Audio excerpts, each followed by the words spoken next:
complicated when it hurts.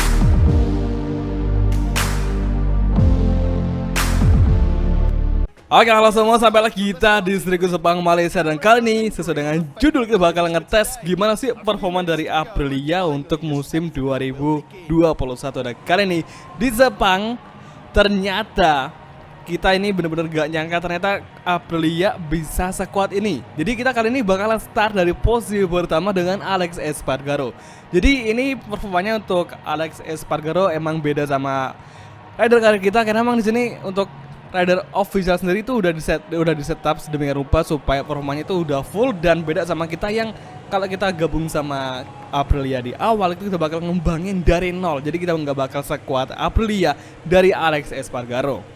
Tapi yang gue heran di sini, nggak tahu kenapa di kualifikasi kemarin itu Q1 Q2 nggak tahu kenapa Aprilia bisa sekuat ini. Bahkan waktu kualifikasi itu gapnya sama rival itu selisihnya ada di angka 0,4 detik. Itu benar-benar jauh banget, dan tumben banget Aprilia bisa sekuat ini. Jadi kali ini mungkin karena emang stepnya yang bagus, apalagi dengan bantuan mekanik, pastinya Aprilia bakal jauh lebih baik daripada motor biasanya. Kali ini untuk kompon ban sepertinya itu pakai kompon medium hard aja karena sudah tinggi banget, itu di angka 50-an. Dan bensin di sini kayaknya nggak pakai full, kita pakai bensin dengan ukuran standar aja supaya bisa ngelihat kira-kira apakah Aprilia seboros Ducati atau justru malah lebih hemat. Kita nggak tahu, tapi yang pasti kita coba aja kira-kira bisa nggak Aprilia menghemat ban hingga nanti di putaran terakhir. Ditambah lagi di sini jarak tempuh di Sepang sirkuitnya itu satu putaran bisa nyampe di angka 2 menitan, jadi benar-benar jauh banget. Tapi kita nggak masalah, yang pasti kita bakal fokus saja untuk bisa menang di GP Malaysia bersama Aprilia milik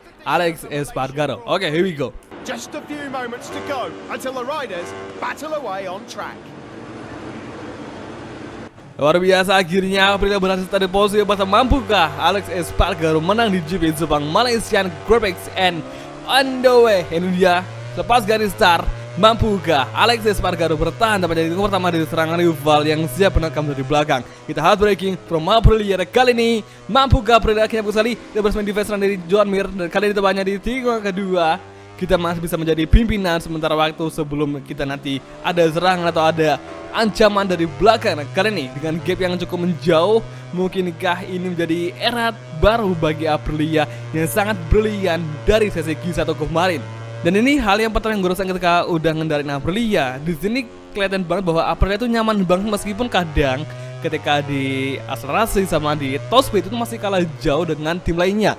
Ya katakanlah seperti Ducati, Honda, atau mungkin Yamaha dan Suzuki. Tapi kalau udah di tikungan ini enak banget, itu motornya kayak stabil banget. Entah itu kita di high-speed corner, di tikungan pendek, itu sama-sama enaknya. Tapi beda sama Ducati, yang kalau Ducati itu kalau kita pakai di tikungan itu benar-benar motornya kaku banget, berasa kayak motornya selalu understeer. Wih, nampak di belakang Miguel Oliveira crash dengan KTM Factory. Sayang sekali Miguel Oliveira yang seharusnya dia bisa terlalu bagus, tapi sayangnya di sini malah crash gara-gara kemungkinan sih dia crash di tikungan ke-8. Soalnya emang di Sepang itu paling legend banget AI itu suka crash di tikungan ke-8-nya. Emang sering banget yang namanya orang di situ itu kayak high set. Lo kenapa Brad Binder crash lagi? Astaga, Brad Binder dua KTM Factory crash secara bersamaan di lap pertama cuy. Jadi kayaknya hari ini menjadi hari yang gak bagus bagi KTM, dimana si KTM dari tadi di lap pertama dari Miguel Oliveira kemudian Brad Binder, mereka keduanya malah crash loh, sayang sekali kan. Jadi kali ini benar-benar, nampaknya Joan Mir masih di belakang menempel ketat laju race pace dari Alex Espargaro. Ini dia tepatnya, nampaknya di final corner. Mampukah kita dengan Aprilia bertahan serangan dari Joan Mir serta Franco Morbidelli, mereka melebar bagus sekali. Langsung kita overtake sendiri bagus sekali. Akhirnya Aprilia berhasil kembali melampaui, mengamankan posisi pertama dari serangan Joan Mir serta Franco Morbidelli. Luar biasa, akhirnya Aprilia di lap kedua berhasil mengamankan posisi pertama dari serangan Joan Mir serta Marc Marquez yang ada di belakang. Cuma lebar tadi, dan kali ini, Joan Mir, astaga keras banget dia nabrakin kita loh. Wah, ini nggak bisa dibiarin, namanya si Marc Marquez di belakang. Luar biasa, Repsol Honda berhasil mendekati Aprilia untuk lap kedua di sektor pertama menjelang sektor kedua. Kali ini hati-hati dari serangan Honda Repsol. Mampukah Marc Marquez mengejar Alex Espargaro untuk bisa mengalahkan Joan Mir yang ada di posisi pertama kali ini? Dan biasa kalau udah kayak gini tuh ini saat-saat yang rawan, karena biasanya kalau udah AI kasar tuh udah mulai bahaya cuy. Lah, si Marc Marquez Bener aja, dia melawan kita dengan cara yang cukup kasar bagi Alex Espargaro. Menyerang kembali dan sekali overtaking Marc Marquez di tikungan ke-7 dan akhirnya menuju tikungan ke-8. Semoga saja kita bisa bertahan sekaligus mengejar Joan Mir untuk posisi pertama di lap kedua sektor ketiga. Kita hard braking, kita blokir langsung menibas serangan dari Marc Marquez yang ada di belakang dan cantik sekali Marc Marquez di belakang. Apa yang terjadi? Nampaknya Marquez crash gara-gara mungkin dia tadi si Marquez tuh dia kaget gara-gara kita ngeblokir makanya dia crash cuy. Atau mungkin si Marc Marquez ada kontak sama pembalap lainnya. Tapi yang pasti semoga si Marquez masih bisa kembali untuk balapan dan semoga dia nggak sampai crash lagi. Oke, ini dia di sektor ketiga akhir di tikungan ke-14 di akselerasi. Mampukah Aprilia mengimbangi laju Joan Mir setelah terhenti menjadi tikungan terakhir di mana kita masih memiliki peluang di entry corner. Ini dia masih berjuang menuju tikungan terakhir. Kita tarik tuas rem dan hard braking from Aprilia dan nampaknya Joan Mir, weh, dia melebar. Oke, ada celah bagi Aprilia. Kali ini di akselerasi dan akhirnya mengimbangi laju dari Suzuki. Tapi Suzuki masih bisa ngejar loh. Ini kenceng banget sih hasil overtaking. Dari sekarang akhirnya menuju entry corner. Tikungan pertama di lap ketiga kita overtaking Suzuki dan akhirnya bagus sekali. Kita berhasil melampaui dan buat Joan melebar dan akhirnya Aprilia berhasil mengamankan posisi pertama sementara waktu hingga sekarang di tiga kedua. Dan kali ini Joan Mir kembali mengovertaking Aprilia. Sayang sekali perjuangan Alex Espargaro masih belum selesai hingga saat ini. Ini dia masuk ke sektor kedua, kita bakal overtaking Joan Mir dari sekarang akhirnya kita overtaking dan masih bisa. Wah, ini lumayan susah sih bertahan dari serangan sekaligus mengejar Joan Mir karena emang sini Suzuki lagi kencang cuy. Dia lagi memiliki momentum untuk bisa ngalahin si Aprilia. Tapi kita nggak boleh nyerah, kita nggak boleh pantang menyerah sebelum garis finish kita lewati.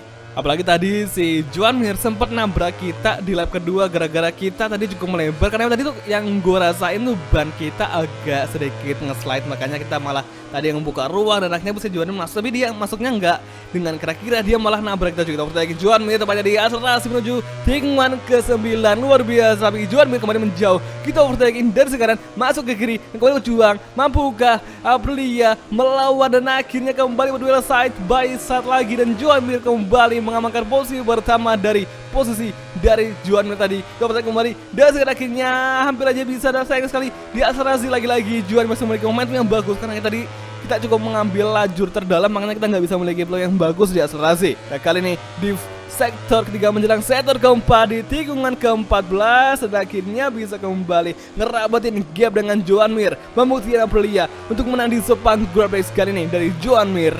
Keep fokus, keep fighting. Dan saat ini di tikungan terakhir kita overtaking Joan Mir dengan semaksimal mungkin ini dia. Apakah ada peluang? Dan kita langsung aja tarik tuas rem, kita hard braking dan nampaknya di tikungan terakhir apakah Joan melebar seperti tadi? Dan nampaknya iya dia lebar, tapi kita malah ikutin lebar juga, kita overtaking dari sini dan akhirnya kembali berduel di akselerasi di track lurus dan Joan Mir berhasil. Tapi sayangnya sih Joan Mir kembali mengejar dari sekarangnya sekali. Luar biasa Suzuki, luar biasa kencang di akselerasi cuy. Kita overtaking dari sekarang akhirnya apakah bisa kita mengovertaking Joan Mir di lap keempat sektor pertama. Keep fokus, keep fighting, kita overtaking sekarang. Oke, ini dia ada peluang. Kita berhasil keluar, langsung ke kiri ke dalam. Akhirnya kita overtaking Joan Mir dari kiri dan akhirnya di tikungan ketiga kita berhasil mengalahkan Joan Mir untuk posisi pertama. Hingga sekarang kita masih bisa untuk berbahagia karena sudah mengamankan posisi pertama sekaligus meraih lead the way hingga saat ini di lap keempat sektor kedua. Oke, ini dia akhirnya luar biasa. Kali ini bensin kita menyisakan 1,8 liter lagi. Bisakah bensin dari Aprilia bertahan hingga nanti di lap terakhir? Karena kemarin dengan Ducati di Austria kita di sektor ketiga bensin kita udah habis banget, dan itu kalau kita nggak pakai angka, nggak pakai power angka 0 itu kita bakal kehabisan bensin di tengah jalan cuy. Nah, kali ini kira-kira nanti si Aprilia ini apakah boros pada Ducati atau malah justru lebih irit daripada pabrik Ducati. Oke, tikungan ke-8 9 maksudnya menuju tikungan ke-10, dimana inilah aspek corner yang emang kadang suka bikin rawan, dimana ini kerbnya juga lumayan tebal, jadi kita nggak boleh sampai nginjek kerb yang ada di sisi atau garis belang-belang yang ada di pinggir aspal, karena emang itu biasa di setiap sirkuit itu kerbnya tebalnya beda-beda, apalagi di Misano benar-benar Misano tebal banget. Makanya kita kalau udah di tikungan ke-11, 12, 13 di aspek corner di ketiga itu kita benar-benar hati-hati banget, karena emang kalau kita terbang lebar itu yang ada malah kita crash gara-gara nginjak kerb yang kayak trotoar tinggi banget cuy. Sedangkan kalau untuk di Sepang ini, Sepang ada beberapa krep yang nggak terlalu tebal seperti di tikungan ke-6 itu nggak tebal, dia masih landai dan nggak sekayak trotoar sektor ketiga hingga sektor keempat. Dan benar-benar ini luar biasa banget, ternyata Aprilia di sini bisa kenceng loh. Dan bensin kita masih cukup banyak cuy. Tapi ini kita nggak pakai power angka 0 sebelum bensin kita itu nyentuh di angka 0,2 liter lagi, karena kemarin itu di Ducati itu kita sempat pakai power angka 0 ketika udah di ketiga, karena emang itu tadi bensin kita di situ udah tipis banget, dan kalau kita nggak pakai power angka 0 yang ada kita bakal langsung kehabisan bensin di sektor keempat awal. Jadi kali ini nampaknya Aprilia lebih awet daripada Ducati cuy. Jadi kalau menurut gue pribadi itu boros enggaknya suatu motor di sini itu tergantung dari apakah kita pakai power angka 0 atau justru tetap di power angka 1. Kalau kita pakai power angka 0 itu otomatis kita udah tahu bahwa motor kita itu super boros. Kalau pakai power angka 1 itu bensinnya masih aman, ya bisa lah kita katakan bahwa motor ini tuh motornya lumayan irit daripada Ducati cuy. Karena emang Ducati kemarin tuh di Austria luar biasa boros banget. Nah, kali ini tepatnya di sektor ketiga, bisakah Aprilia menjadi pemenang setelah meninggalkan Joan Mir dengan gap hampir 1 detik, jauh banget cuy. Oke, Jorge Martin sayang sekali crash di belakang. Nampaknya Jorge Martin juga crash di tikungan ke-8 di mana tadi sempat dibuat crash sama si Miguel Oliveira. Tinggal dikit lagi tepatnya di tikungan ke-11, titik lagi dengan beberapa tikungan lagi kita udah bisa melatih guide finish, dan tentunya di sini kita masih menjadi list the way pimpinan balapan untuk sirkuit Sepang kali ini. Dan Valentino Rossi, Marc Marquez, dan Joan Mir nampaknya udah nggak bisa mengimbangi laju dari Aprilia yang dipakai sama Alex Espargaro untuk musim 2021. Jadi makin nggak sabar untuk nanti gimanakah livery terbaru dari Aprilia untuk musim 2021. Kali tepatnya di final corner, tarik tuas rem, kita heartbreaking di tikungan terakhir, dan akhirnya ini dia kemenangan bagi Aprilia di sirkuit Sepang Malaysia. Kemudian Aprilia sebagai tim yang masih bisa bersaing untuk nantinya di musim 2021 lagi. Luar biasa, Alex Espargaro berhasil menjadi pemenang di GP Sepang kali ini, dan Joan Mir, Franco Morbidelli menjadi pelengkap kita di 3 besar di podium di atas. Ini kayaknya sih di antara semua balap official ini kayaknya ya performanya disamaratakan, jadi nggak terlalu beda jauh. Paling ya itu kentara banget kalau kita lagi duel di track lurus, kalau side by side sama Ducati sama Aprilia. Jadi kalau misalkan nantinya si Ducati lebih kencang, berarti emang performanya cuman beda di track lurus doang. Kalau di TWS kayaknya tergantung dari tiap masing-masing player kan. Jadi ya udah nggak apa-apa ya, pasti sini Aprilia udah enak, dan Aprilia udah nyaman banget ketika udah di tikungan, baik itu tikungan cepat, tikungan pendek itu semuanya stabil, nggak ada kendala. Kecuali Ducati, kalau emang Ducati ini di sini agak kaku ya, dia agak kaku, agak susah dibelokin karena emang masalah Ducati adalah tuh understeer, dimana agak susah buat masuk belok, agak terlalu dalam cuy. Ditambah lagi bensinnya kadang suka boros kan. Tapi selain dari semua itu, Ducati memang paling the best banget kalau untuk urusan akselerasi sama di top speed, apalagi Ducati Factory. Kalau Ducati Avintia kan kita nggak tahu, karena emang biasa tiap Ducati itu memiliki ciri khas masing-masing meskipun kencang di track lurus. Tapi kalau udah sandingan ya antara Ducati Factory sama Ducati Satellite, biasa ada perbedaan yang cukup signifikan, dan mungkin bisa kita bakal tes lagi menggunakan Ducati Avintia. Kira-kira gimanakah kalau duel di track lurus sama Ducati Factory?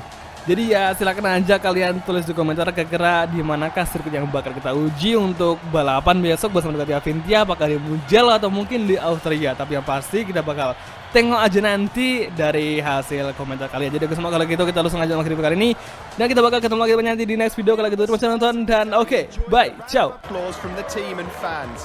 Everyone gave it their all today. You can't deny that these riders were on another level.